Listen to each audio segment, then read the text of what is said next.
Peace and all good from Franciscan Media. I'm Father Jim Sabak, and this is the Inbreaking of the Word. Second Sunday of Easter. Again, we concluded the Easter octave, these 8 days, basically, from Easter Sunday until the next Sunday, in which this joy of the resurrection begins to renew the whole world, and the impact of the joy of the resurrection begins to sink into our lives more and more. Each of these days in this octave that has just passed, the Monday, Tuesday, Wednesday, Thursday, and Friday of this past week, have all have the rank of solemnity, which means the stops should have been pulled out in celebrating these weekday masses because they were all echoes of Easter Sunday. Even in the liturgy of the hours, the daily prayer of the church, morning and evening prayer especially, basically you went back and did the Psalms of Easter Sunday again and again and again to show that we were going to do Alleluia until we puked, or Alleluia until we couldn't stand it anymore. Again, the joy of what we are supposed to be. Again, we are not a people of penance. We are not a people who basically are focusing on our own pains and anxieties. We're not people focused upon our brokenness and our mistakes again and again,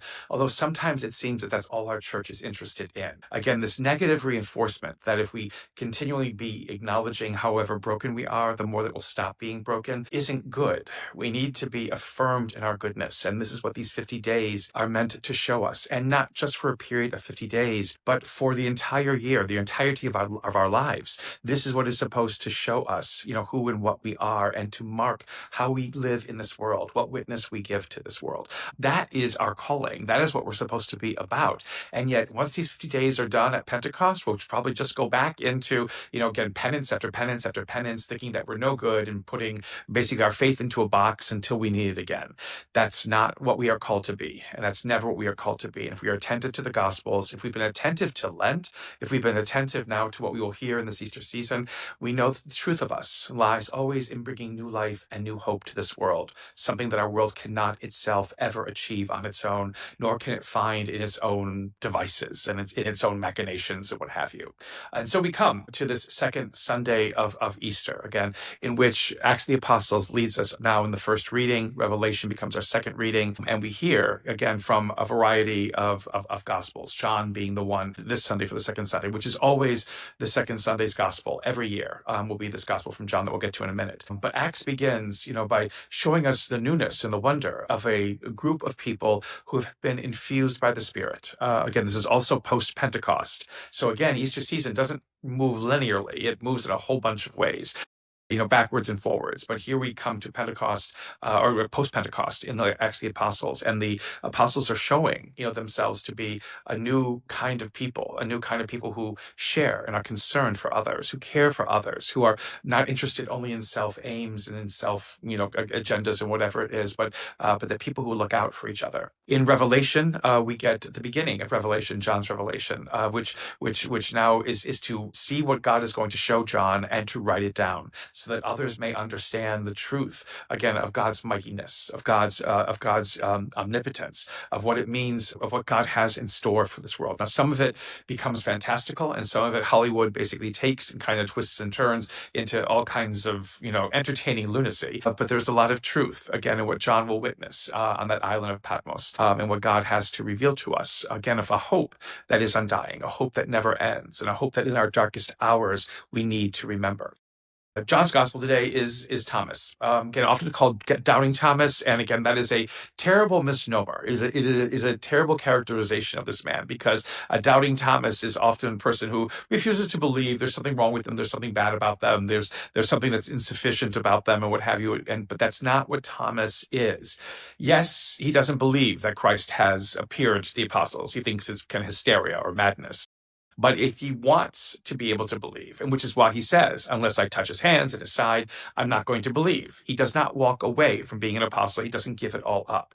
And so it's when Jesus appears to him and says, here I am, touch and feel me.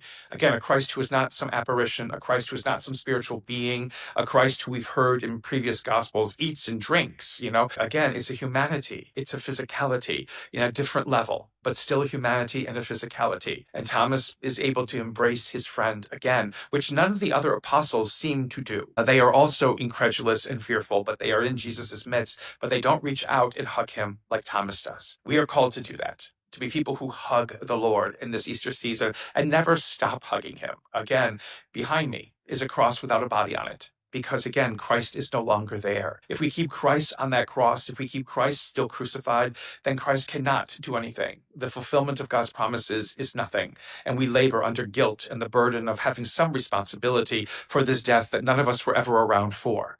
It is not about that. When God breathes again, as Christ breathes again after being crucified, it is not with condemnation, it is not with punishment, it is not with vengeance, but it is new life for everyone. Everyone.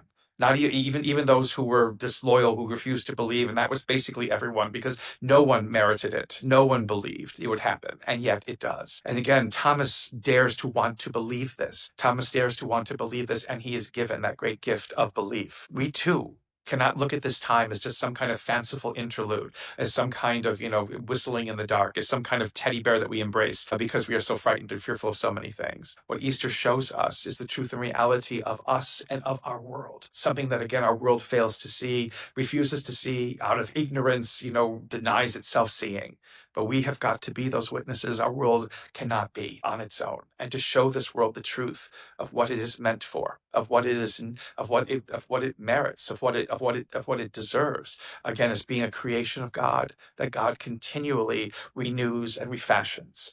Easter proves that in our lives again. We must be those witnesses who want to know, who don't just doubt and walk away, but like Thomas, want to know and want this to be true, and ask God to reveal its truth to us. A continued blessed Easter season from Franciscan Media. May the Lord give you his peace.